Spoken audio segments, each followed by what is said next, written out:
Hola, bienvenidos al podcast de Beck Advisors, donde compartimos información sobre noticias, eventos y análisis de lo que está pasando en el mundo de las finanzas, la economía, las inversiones y los mercados en general. Todas las semanas, un nuevo episodio con diferentes protagonistas de nuestro equipo o invitados especiales.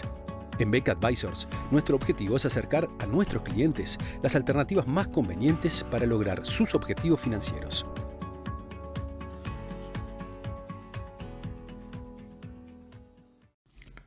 La escalada del conflicto militar entre Rusia y Ucrania ha sido un factor de estrés en los mercados durante los últimos días, sumado a otros factores que ya venían empezando durante la semana previa, en particular lo que pueda ser la decisión de la Reserva Federal a ser adoptada el 26 de enero. ¿Qué es lo que está detrás del conflicto entre Rusia y Ucrania y qué posibilidades hay de una escalada bélica que eventualmente lleve a involucrar un conflicto no solamente entre estos países, sino además también a Europa Occidental y a Estados Unidos? ¿Qué origina este conflicto? Bueno, los lazos entre Ucrania y Rusia son ciertamente de larga data. Kiev, la capital de Ucrania, fue la capital en el siglo IX, entre el siglo IX y el siglo XI, de lo que fue la Rus de Kiev, el primero de los estados eslavos, al cual los actuales Rusia, Ucrania y Bielorrusia reconocen como su antecedente cultural. Pese a esos fuertes lazos históricos, en la disolución de la Unión Soviética justamente también se produce en 1991 la independencia de Ucrania, la cual en el momento fue entre aceptada y tolerada tanto por Rusia y la comunidad internacional. La situación cambiaría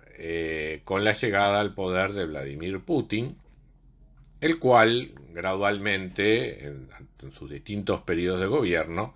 ha ido procurando recuperar el poder de lo que era la Unión Soviética o la influencia de la antigua Unión Soviética en varias de las repúblicas que se declararon independientes en aquel momento, ya sea por la vía de anexiones territoriales o por la vía de la presión para que se formasen gobiernos que de alguna manera fueran títeres o amistosos hacia la posición de Rusia. En el caso de Ucrania no solo está presente esta aspiración un tanto nostálgica de resucitar el poder de la vieja Rusia, sino además también influye la preocupación por esa mirada que también es tradicional en Ucrania hacia Occidente, que en este periodo de independencia se manifestó con acercamientos hacia la Unión Europea primero y eventualmente, posteriormente, con la integración a la OTAN, con lo cual para Rusia esto eleva la cuestión a lo que considera una amenaza para su seguridad nacional. Por ello han sido diversos los mecanismos a través de los cuales Rusia ha ido ejerciendo presión sobre los distintos gobiernos ucranianos, especialmente aquellos que manifiestan una mayor vocación pro-europea o de acercamiento a lo que llamaríamos genéricamente Occidente. Allí encontramos el reclamo sobre la territorialidad rusa sobre Crimea, el apoyo militar evidente de las fuerzas militares rusas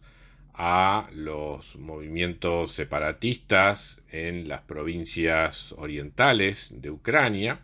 las cuales han manifestado su deseo de convertirse en repúblicas independientes, donde eventualmente el paso siguiente puede ser su anexión a Rusia, promoviendo una guerra civil que, tras el fracaso de los acuerdos de Minsk del año 2014, continúa hasta hoy.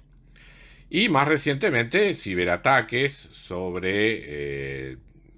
los servidores del sector público del gobierno ucraniano,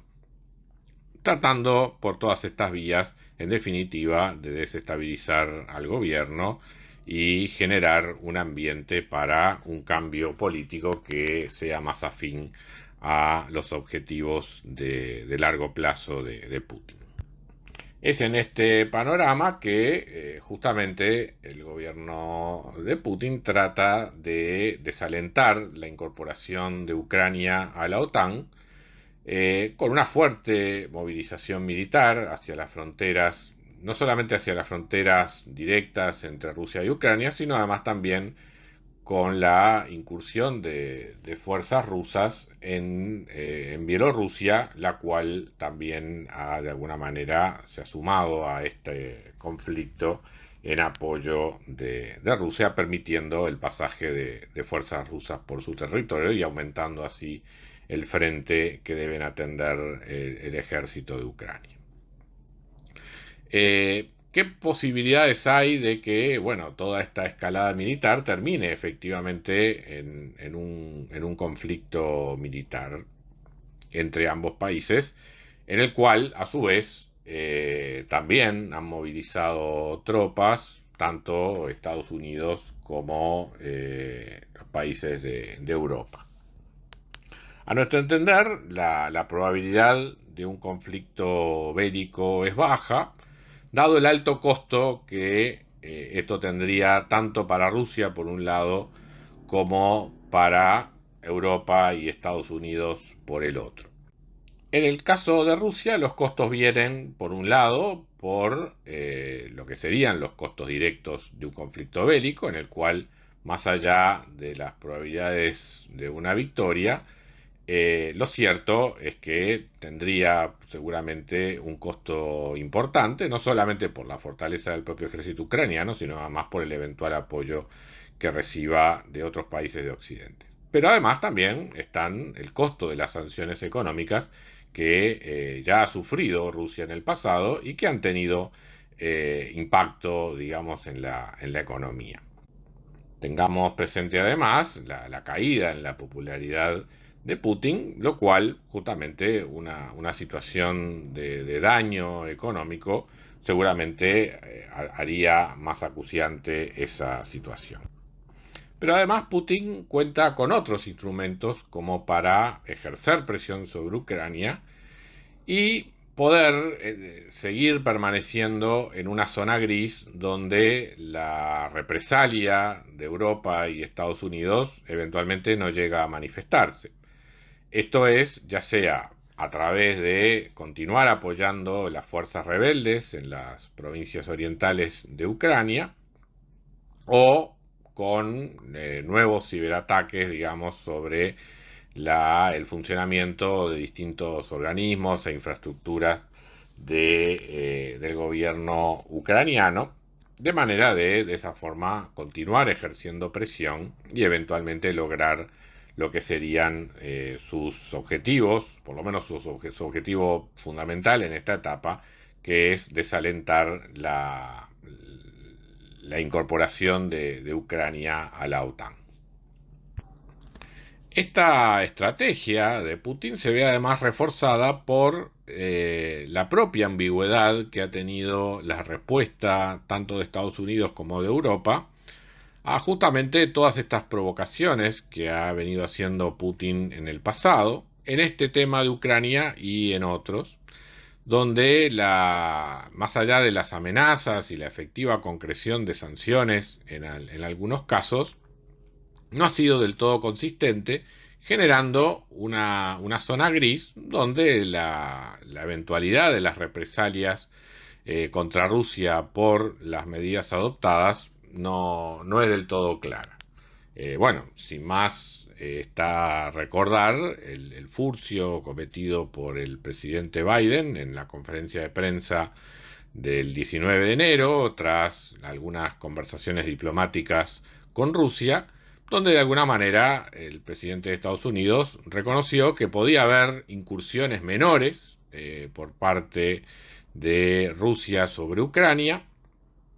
y que no necesariamente deberían generar represalias o medidas por parte de Estados Unidos y Europa. Las declaraciones de Biden fueron seguidas inmediatamente por un comunicado de prensa de la Casa Blanca aclarando que cualquier medida agresiva de Rusia respecto a Ucrania recibiría la inmediata respuesta por parte de Estados Unidos y sus aliados, pero de todas maneras dejó sobre la mesa algo que Putin ya sabe, que es que cualquier respuesta de Estados Unidos y Europa va a ser proporcional a lo que Rusia por su parte haga. Esa reticencia de Estados Unidos y Europa a adoptar represalias claras y contundentes, por lo menos en términos de sanciones económicas, es justamente lo que le ha permitido a Putin mantener ciertas violaciones a los derechos humanos y a garantías individuales, como por ejemplo el caso de la prisión del líder opositor Alexei Navalny o la grosera manipulación de las elecciones legislativas de septiembre del año pasado. En ninguno de estos casos, ni en el apoyo militar a las provincias separatistas, ni en los ciberataques sobre la administración de Ucrania, recibieron respuesta alguna de parte de Estados Unidos y Europa, y por ello Putin sabe que hay una zona gris en la cual puede ejercer presión sin recibir medidas retaliatorias como consecuencia de ello. La otra cuestión son las medidas económicas que a su vez puede tomar el gobierno ruso sobre Europa fundamentalmente,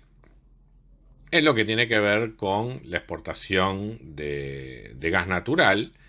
que es probablemente uno de los elementos de mayor presión que puede ejercer Rusia. O sea, entonces las exportaciones de Rusia a Europa pueden ser tanto una sanción de Europa hacia Rusia, pero también un mecanismo de presión de Rusia hacia Europa por la dependencia, sobre todo en algunos países de Alemania, que tienen del gas natural. De más está decir que toda esta discusión ha puesto realmente en cuestión la construcción del gasoducto llamado Nord Stream 2, que justamente permite la exportación de gas natural de Rusia a Europa sin pasar por, concretamente Alemania, sin pasar por Ucrania, lo cual justamente había sido muy discutido dentro de Europa y dentro también del propio gobierno alemán en su momento. Hasta ahora esos planes de construcción del gasoducto continuaban, pero seguramente con todo este conflicto otra vez ese proyecto esté, digamos, en discusión. De todas maneras, entendemos que los efectos económicos, los daños económicos de corto plazo que Rusia podría ocasionar sobre Europa serían a mediano plazo más que compensados por los efectos económicos negativos para la propia Rusia de decisiones de este tipo, con lo cual por lo menos genera un manto de duda la efectividad de que pueda tener una medida de este tipo, pero ciertamente es uno de los elementos que está sobre la mesa. En definitiva, habiendo alternativas para Rusia para seguir negociando y seguir presionando y eventualmente lograr lo que quiere, que es que por lo menos Ucrania quede fuera de los planes de la OTAN en un periodo de tiempo de mediano plazo, la probabilidad de una escalada del enfrentamiento hacia un enfrentamiento abierto por el momento sigue siendo baja, pero claro, ha ocurrido lo que en la historia de los conflictos bélicos es justamente uno de los elementos de mayor peligrosidad, que es la movilización de tropas. Una vez iniciada la movilización, el conflicto es difícil de parar y cualquier error, cualquier medida malinterpretada puede llegar a una escalada mayor, y eso es el principal riesgo que existe en este momento.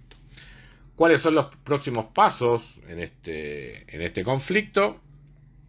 Bueno, tras las negociaciones diplomáticas entre Estados Unidos y Rusia, Putin está a la espera de la respuesta escrita que se prevé por parte de la Casa Blanca para el próximo 30 de enero, donde Putin espera recibir ciertas seguridades en cuanto a que no va a haber una amenaza sobre la seguridad interna de Rusia por parte de la colocación de armamento estratégico en Ucrania y en otros países donde Rusia eventualmente tenga algún tipo de interés. Seguramente una proposición de este tipo no va a ser aceptada ni por Estados Unidos ni por Europa, pero no debería descartarse alguna salida transaccional en la que exista algún compromiso de que Ucrania no se incorpora a la OTAN dentro de lo que podría ser un futuro previsible.